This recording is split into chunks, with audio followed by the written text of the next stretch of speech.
Selamat datang di Krisna Bacot Bola. Ada pertemuan, pasti akan ada perpisahan. Jujur saja, Mimin belum percaya jika ada berita yang mengatakan bahwa Sintayong sudah tidak bersama PSSI lagi.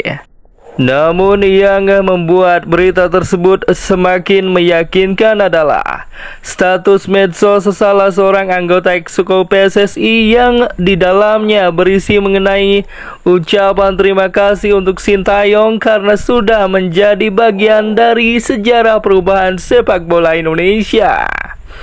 Kalimat tersebut tentu menunjukkan tanda-tanda perpisahan antara PSSI dan juga Sintayong. Namun begitu, Mimin masih belum percaya akan kebenaran berita tersebut sebelum ada konfirmasi resmi dari PSSI.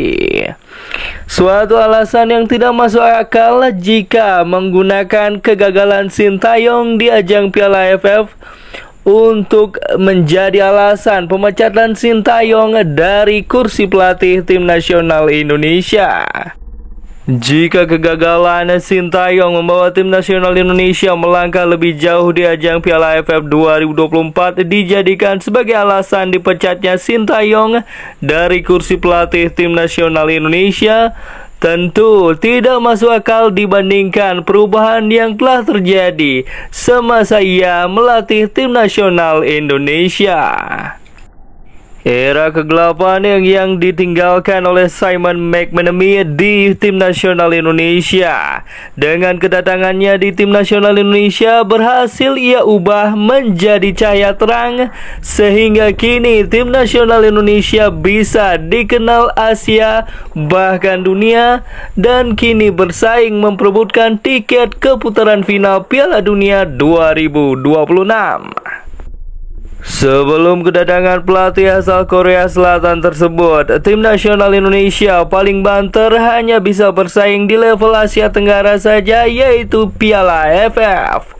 Namun setelah kedatangannya pada tahun 2019, walaupun terganjal dengan COVID-19 saat itu, Sintayong dengan berani memotong dua generasi tim nasional dengan mempercayakan pemain-pemain muda untuk memperkuat tim nasional senior Indonesia.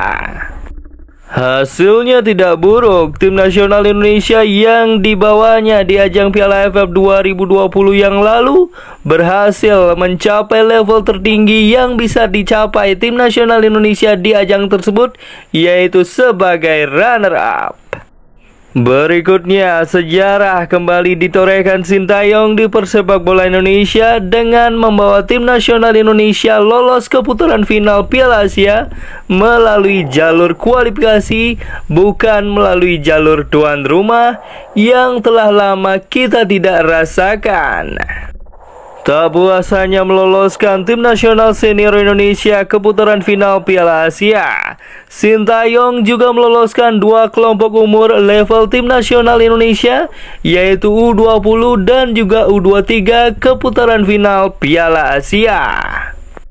Sintayonglah yang menjadi satu-satunya pelatih tim nasional Indonesia yang berhasil meloloskan tiga kelompok level timnas berbeda ke ajang putaran final Piala Asia. Di putaran final Piala Asia pun tak main-main, Sintayong berhasil membawa level senior tim nasional Indonesia di ajang Piala Asia hingga mentas di babak 16 besar sebelum dikalahkan Australia dengan skor telak 4-0. Di level kelompok umur U23, Sintayong bahkan mampu meloloskan tim nasional Indonesia sampai dengan fase ke semifinal. Dengan jatah 4 besar tersebut, Sintayong bahkan hampir saja membawa tim nasional Indonesia lolos ke ajang putaran final Olimpiade sebelum dikalahkan Guinea di babak playoff dengan skor tipis 1-0. Jika ada yang mengatakan bahwa prestasi yang ditorehkan Sintayong saat ini di tim nasional Indonesia karena banyaknya dihuni pemain diaspora di tubuh tim nasional Indonesia, itu memang benar adanya. Tetapi Mimin yakin siapapun pelatihnya yang menggantikan Sintayong nanti akan sama dengan Sintayong dan lebih mengandalkan pemain diaspora dibandingkan pemain yang main di Liga Indonesia ataupun pemain yang memiliki darah asli Indonesia. Itu karena pemain lokal kita belum mampu menyamai standar level yang diterapkan ataupun yang dihadirkan para pemain diaspora yang mayoritas bermain di liga-liga Eropa.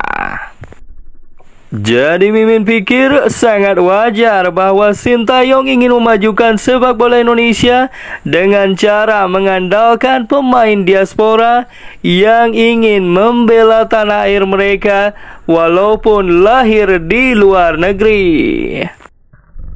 Lantas jika kebenaran berita tersebut memang valid, apa sebenarnya alasan pemecatan Sintayong oleh PSSI? Karena berkat Sintayong lah tim nasional Indonesia bisa berada dalam level seperti sekarang. Atau ini hanya berita untuk memecah konsentrasi tim nasional Indonesia yang akan melakoni kualifikasi Piala Dunia Zona Asia putaran ketiga melawan Australia di bulan Maret nanti. Bagaimana menurut kalian football lovers? Tuliskan pendapat kalian di kolom komentar.